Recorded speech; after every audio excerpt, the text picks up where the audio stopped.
welcome to Matt's B-Movie Reviews, the show that looks at cult films that may have escaped your radar. So this week I'm looking at the 1985 cult zombie film, The Dead Next Door. If you count yourself a zombie fan and haven't seen this movie, then shame on you.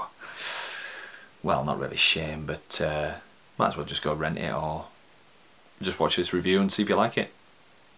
Okay, so let's begin. I'm going to boil the plot down to its bare bones. A zombie virus has been released across the world and the undead roam unchecked in our streets. However, the government has set up a zombie squad agency to tackle these flesh-hungry ghouls. A couple of scientists, one I might add, who wears a cap that states, "Once I thought I was wrong, but I was mistaken," which pretty much sums up his entire character, are trying to destroy the virus and defeat the zombies altogether. They go on a quest to try and find the origin of the disease, World War Z anyone? Only to come across a crazed cult who worship the undead and sacrifice the living. Will our heroes save the world? AKA America? I can't tell you that bit, unfortunately. No, I can't tell you. Jeez. Got some attitude on you. Yeah, no, not you. You. For shame. I got this film on DVD a while back, back in 2005 I believe, when it came out in a special edition. The film was shot on video, aka Super 8mm, which was around at the time, and obviously blown up for theatrical release. Shooting it this way was a hell of a lot cheaper than buying film. Much like nowadays where digital is obviously a lot cheaper than film itself. Unfortunately, the quality of such Super 8 is not very good, and most of the time it looks blown out or too dark or a bit kind of grainy, just like this. Whoa. Yeah. The film is clearly shot on a low budget. In fact, it's on a micro budget scale, but somehow it adds to the charm of the film, and I actually found myself enjoying this. It's no secret that I have a love for B-movies. There's just something about the fact that these are made with such blood and sweat enthusiasm. It blows any Hollywood movie out of the water because they're just too smooth, too slick, too much money. They're just lazy. This film is not lazy in that respect. You can tell a hell of a lot of work has gone into making this, and I appreciate that. All that being said, the acting in this movie is atrociously cheesy. That's the only way to actually sum this up. Sometimes this is intentional on the filmmaker's part and the actor's part. Occasionally it's actually not intentional, which makes it even more funny.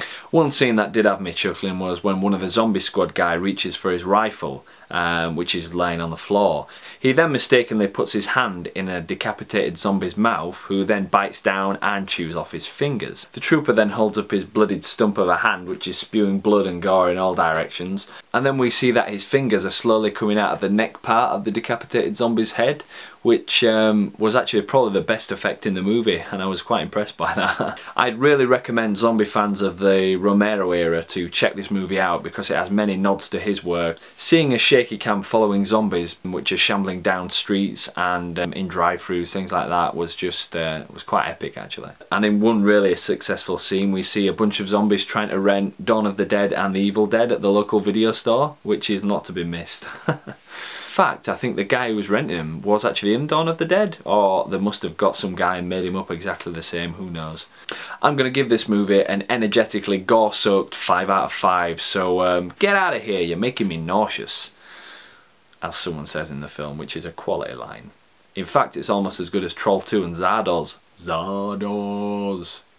So I'll put the link to the full movie just up here. That's available on YouTube. I think it's got some really kind of bad dubbing, which is added on after the actors say the line in English, so it kind of adds to the charm of the movie in a way, so be sure to check it out. And this is the part where I normally give you the choice of what movie I should be reviewing in the next episode.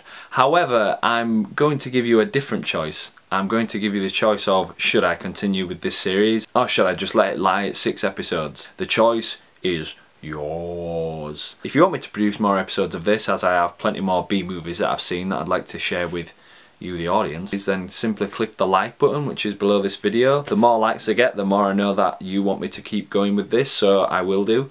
Give the people what they want and all. If I get too many of these, unfortunately, I'll probably just let it rest, leaving the choice in your hands. But basically, thanks for watching the series as it's been. Hopefully I'll see you next time. If not, pleasant nightmares.